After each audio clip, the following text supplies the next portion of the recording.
Bon les amis, vous avez vu, il y a une affaire sérieuse, mais très sérieuse. Vous avez vu le coût de la mobilisation de la police et de la gendarmerie aux Jeux Olympiques? Elle est chiffrée à 1,1 milliard. Oui, vous avez bien entendu, 1,1 milliard.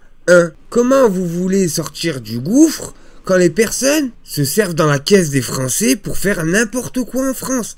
Pourquoi les Jeux Olympiques, nous Français, on a accepté ça alors qu'on n'avait pas la capacité d'entretenir ces Jeux Olympiques? 1,1 milliard les amis, 1,1 milliard. Tellement j'ai du mal à le dire. Mon oreille n'arrive pas à entendre. Et après on se demande pourquoi ils viennent piocher dans nos poches. Tout simplement parce qu'ils jettent l'argent par les fenêtres. Ils le jettent, tout simplement. Ils ont pas d'argent mais c'est pas grave. On le jette. Entre les repas-restaurants à un demi-million d'euros et les Jeux Olympiques à 1 milliard d'euros, je vous le dis, on n'est pas prêt de s'en sortir. On n'est pas prêt de s'en sortir. J'espère que vous avez bien profité de ces Jeux Olympiques, les amis. Et là, encore une nouvelle fois, sur CNews, on va protéger qui? Les menteurs et les voleurs. On a Julien Drey, ancien député, qui revient sur le procès de Marine Le Pen en nous expliquant que c'est la faute des politiques depuis 20 ans. Mais non, c'est pas la faute des politiques, c'est la faute de Marine Le Pen et de sa bande de mercenaires qui sont allés voler les Européens, tout simplement. Bref, les amis, on regarde la vidéo et on fait une petite réaction. On parle des démissions, je vous rappelle, il y a même un ministre, je vous rappelle qu'il y avait démissionné. C'est la faute des politiques, d'abord. Et c'est la faute des politiques depuis plus de 20 ans. Parce qu'il y a deux choses différentes et on a mêlé la justice à des choses qui sont complètement différentes. Oh, il fait pas penser à Pingouin dans Gotham. Regardez, c'est les mêmes. Et elle ne sait plus où elle en est. Je vais vous expliquer pourquoi. Ce qu'on appelle un emploi fictif, c'est quand quelqu'un ne travaille pas, ne fournit aucun travail, et là, il y a détournement de fonds publics, enrichissement personnel, etc., etc. Ça a existé dans le temps.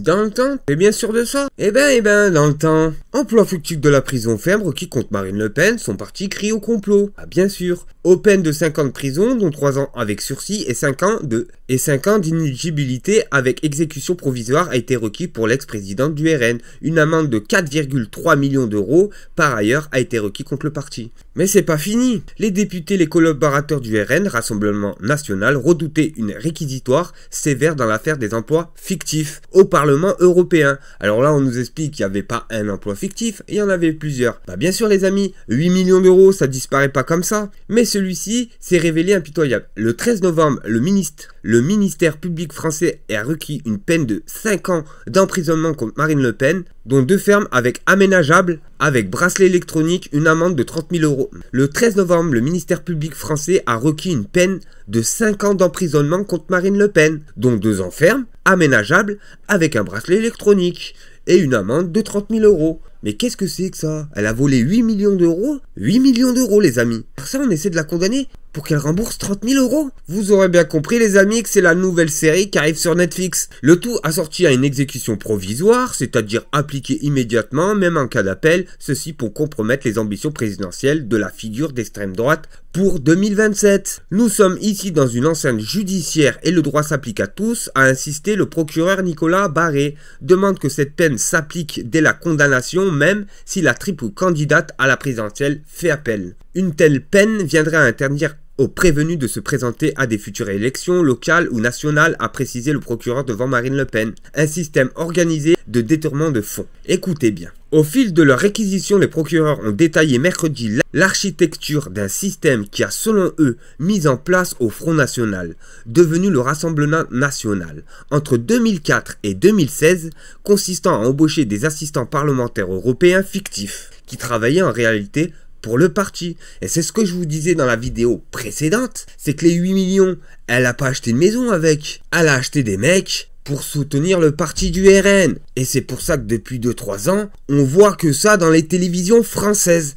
Tout simplement les amis. À l'époque, le parti est dans une situation financière particulière et tendue. Tout ce qui peut contribuer à l'allègement des charges va être utilisé de manière systématique, que ce soit légal ou pas, a affirmé le procureur Louis Neyton. Et voilà les amis, ça sert à rien de venir pleurnicher devant la télé et de se victimiser. Ces personnes sont des voleurs et des menteurs, tout simplement. Mais on va continuer.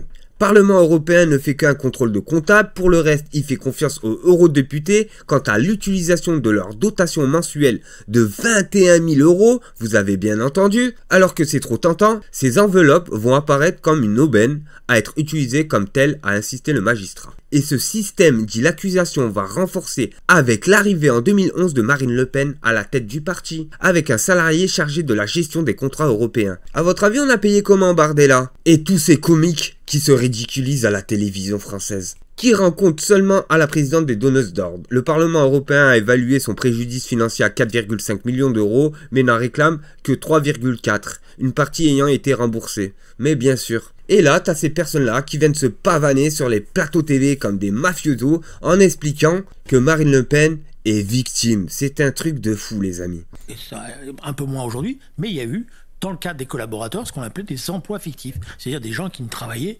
jamais. Et là, effectivement, il fallait sanctionner. Ça s'est sanctionné y compris par des démissions. Je vous rappelle, il y a même un ministre, je me rappelle, qui avait démissionné parce qu'on avait découvert que ses enfants, je crois. Ça, c'est la deuxième chose. Vous avez vu comme il met le sujet sous le tapis, le pingouin? Il nous explique qu'il y a un ministre, sans nous donner le nom bien sûr, qui faisait travailler ses enfants fictivement. Alors nous, Français, on les payait et on les payait pour rien faire. Tout simplement, les amis. Mais la question qu'il faut se poser, c'est est-ce qu'il y en a un d'entre eux qui est tombé en prison? Fusion qui est totale à partir de là, parce que on est en train de faire des procès dans un dispositif qui est un dispositif politique. Et je ne vois pas comment la justice peut s'en sortir. Pourquoi? Quand j'avais, par exemple, des collaborateurs, l'Assemblée nationale me donnait 3 contrats et c'était moi qui étais responsable de mes collaborateurs. Et je peux vous dire, pour être honnête, qu'ils ne faisaient pas 35 heures. Mais qui faisaient tout ce dont on avait besoin ensemble. Ça veut dire qu'il y avait une complémentarité entre mon travail politique, en tant que responsable politique, et mon travail parlementaire. L'un alimentait l'autre. Et qui peut à partir de là déterminer que ça c'est trop politique et c'est pas parlementaire, et ça c'est trop parlementaire et c'est pas politique? C'est impossible. Alors c'est d'autant plus impossible qu'à aucun moment tout ça avait été codifié par la loi, par les textes. Et ce n'est pas codifié, parce que si on codifie, c'est très compliqué. Et voilà ce qui se passe, tout simplement les amis. Ces personnes-là profitent de la loi, surfent avec la loi, et essayent de passer sous les mailles du filet, tout simplement les amis. C'est ce qui nous explique, le pingouin. L'Assemblée nationale va codifier le travail de mes collaborateurs. Et c'est plus mes collaborateurs à ce moment-là. Et quelle est mon indépendance en tant que parlementaire si l'Assemblée nationale a une autorité qui vient contrôler le travail de mes collaborateurs? Donc vous voyez, et il y a eu superposition des deux choses, et là maintenant on ne sait plus où on en est. Et donc vous avez des procès qui n'ont plus aucun sens. Alors après, il y a eu une erreur qui a été commise, qui s'est rajoutée, qui a compliqué. C'est que ceux qui avaient fait des vrais emplois fictifs, ils ont essayé de faire croire que c'était pas des emplois fictifs, donc ils ont fabriqué des fausses preuves. Alors là, oui, c'est vrai. À partir du moment où il y a un emploi fictif constaté, ça sert à rien d'aller faire des rapports bidons et de faire croire que ces rapports ont été fabriqués. Mais en l'espèce, là, la confusion, elle est totale. Et donc, on va s'arrêter 5 minutes. Ça se voit qu'il parle comme un gangster. Ça se voit que c'est un gangster, le pingouin. Il parle comme eux. En nous expliquant, sans trembler de l'œil, que fictif ou pas, le temps que c'est des politiciens, on peut fermer les yeux. Moi, c'est ce que j'entends dans mon oreille, les amis. Donc, je crois... Moi, si vous voulez, je pense que les avocats de Marine Le Pen... Je ne suis pas les avocats de Marine Le Pen, mais je n'aurais pas fait du tout cette défense-là. J'aurais dit, écoutez, comment vous pouvez juger qui fait quoi? À partir de quoi? À partir de quel moment? Est-ce que ces gens travaillaient? Oui, ils travaillaient. Ça, personne ne remet en cause. Ah, ils faisaient de la politique. D'accord. Mais quand on est parlementaire, on ne fait pas de politique. Je vous le dis, les amis, la France, ça part en cacahuète. Mais vraiment en cacahuète. On a des gangsters qui nous gouvernent. Bref, les amis, une histoire honteuse. C'est honteux, c'est une concurrence déloyale à Albi. Les agriculteurs investissent les ronds-points pour exprimer leur ras-le-bol. Les amis, on regarde la vidéo et on fait une petite réaction. Regardez Ashley, ça c'est un gigot d'agneau. Il a été intercepté par la centaine d'agriculteurs ici à l'appel de la FDSEA et des jeunes agriculteurs, les JA. Mais ce produit vient de Nouvelle-Zélande. Et alors, il a parcouru évidemment... Déjà, on va commencer à vous donner un petit conseil. N'achetez plus de viande dans les supermarchés, style Carrefour, Leclerc, etc., etc. Allez à la boucherie. Déjà, la viande, vous allez la toucher moins cher et elle est de meilleure qualité, et de loin. Des milliers de kilomètres, mais surtout, cet agneau, ce gigot d'agneau est vendu dans les rayons pour les fêtes de fin d'année 4 fois moins cher que l'agneau qui est produit à 3 km d'ici. Nos éleveurs français n'en peuvent plus. Ils ne peuvent plus suivre cette force déloyale. Les mecs qui nous expliquent qu'ils ramènent des bêtes 4 fois moins chères que les agriculteurs français. Comment vous voulez que les agriculteurs qui travaillent des 17 heures par jour, des 15 heures par jour, comment vous voulez qu'ils s'en sortent? Ce n'est pas possible. Ici, nous sommes avec un éleveur. Clément, bonjour. Bonjour. C'est ça que vous dénoncez, notamment? Oui, c'est bien ça. C'est une concurrence énormément pour nous, pour nos produits. De voir qu'on contrôle les camions aujourd'hui sur Albi et de voir qu'il y a de la marchandise qui vient de Nouvelle-Zélande. C'est inadmissible en France de trouver ça.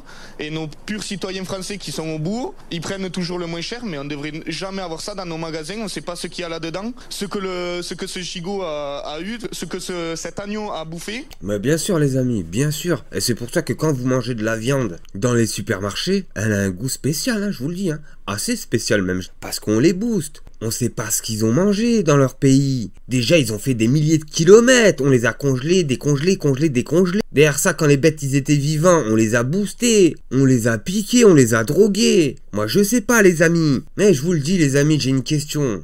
Les politiciens en France, ils n'ont pas honte? C'est honteux, c'est une concurrence déloyale pour nous.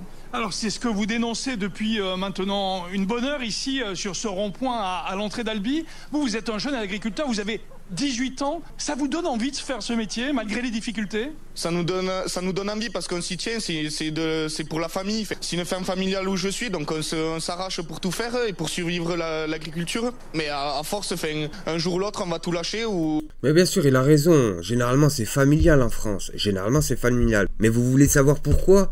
Parce que est-ce que vous connaissez une école de formation qui forme pour être éleveur? Non, moi je connais pas, je vous le dis tout de suite. Je ne connais pas où j'habite. Ça n'existe pas. Il y a des formations pour être coiffeur, il y a des formations pour être peintre, il y a des formations pour être ingénieur, il y a des formations pour être avocat, mais il n'y a pas de formation pour être éleveur. Posez-vous la question pourquoi les amis? Pour l'instant on s'y tient et on y restera pour faire ce tournant de l'agricole et d'avoir des purs produits français qu'on sait faire. Ce gigot d'agneau, on en a à 3 km. Je suis éleveur, on sait le vendre exactement pareil, juste il est plus cher, c'est de meilleure qualité. Le français serait ce qui mange. Voilà la détermination ici hachée de ces agriculteurs à l'image de Clément qui a 18 ans, qui veut embrasser cette profession. Il sait que c'est difficile mais il est motivé, déterminé. Lui et les autres ici que nous avons rencontrés ce matin avec Maxime Meunier ont bien l'intention d'occuper les ronds-points à plusieurs reprises, au moins 3-4.